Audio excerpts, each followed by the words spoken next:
In the Farming for Life section of the Food Village, and we're talking to Lorcan Burke, who's going to give us some insight into this whole area in the food area and the food sector of the Farming for Life. Lorcan, can you give us an introduction into the growing section we're in at the moment?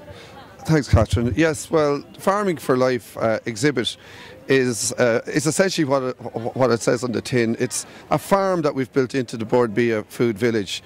What we're trying to do with this Farming for Life exhibit is to show people, consumers, who probably, many of them don't have much experience of farming, a wide range of crop growing, animal production, glasshouse production, and various other exhibits in relation to where their food comes from, and help them to try appreciate the quality, the work, the effort that goes into it, and more importantly just to make that association between the production end and the food products that they eat, because to some degree some of that has been lost over the years. This is actually a very interesting and educational area to bring into Bloom this year. Very much so.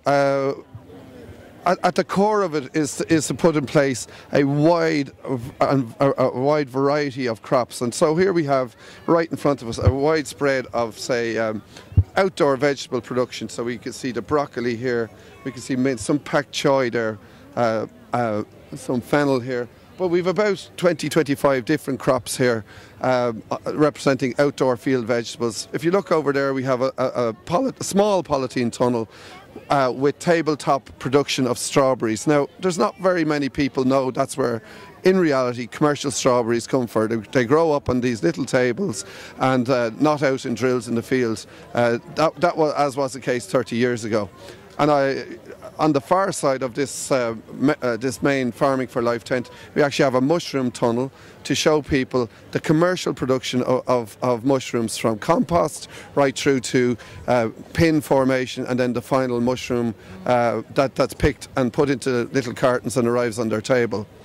Further to that, on the far side of, in the interior, and very much a centrepiece of the food village, we've 34 apple trees, a variety, an eating and juicing variety called Carmine, which represents eating apples and juice production. So a very wide range of crops being grown here. Well, you've brought the city people into the farming way of life. Isn't that really what you're doing here? You know, what farmers do to make a living and produce food for people. Well, absolutely, and I'm having talks very much about horticulture. Another area that we've been at pains to show people is over here on my right-hand side. It's the animal end. Yeah. We have a grass exhibit over here. And that to point out to people that grass is Ireland's most important plant from a food industry point of view. And from the grass that we grow so well in this country, we have a dairy industry, we have a beef industry, we've lamb, and a wide range of animal products that come from that for export. It's wonderful to see families walking around here and introducing the children to where everything comes from, area at Bloom. Well, absolutely, and that's exactly what we set out to do, because it's to create a strong association with food, where it comes from, and the quality and the hard work and effort that goes into food production. And dotted around the site we have actual farmers here. We've Agri-Aware over there in the corner, whose whole raison d'etre and mission is to bring agricultural education into the schoolrooms of Ireland and to people in classrooms. So from this area of growing, where we have the mint and the fennel and the pak choy, I think, which is a new popular crop now that's been harvested here. That's a very interesting crop, actually, because it actually reflects the demographic of what's been happening in vegetable production in Ireland over the last, say, 20 years. You wouldn't have gotten pak choy 20 years ago, but people have become more adventurous in their eating habits. They are dining out more. But not only that, it reflects the demographic of what we see around us. There's new people coming into Ireland, new populations. We have a sizable Chinese community who have and that creates its own demand and dynamic in itself. So nothing is ever static in this horticultural game.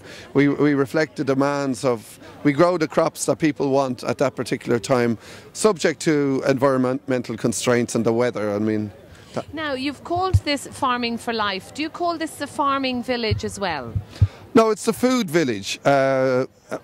Essentially what we set out to do was actually in Board B, we were thinking about getting this message across about farming. We were talking about the food village, but it made much more sense to us in the end to pull the two things together into the one, and that's what we've ended up doing. We've a farm which is built into the food village.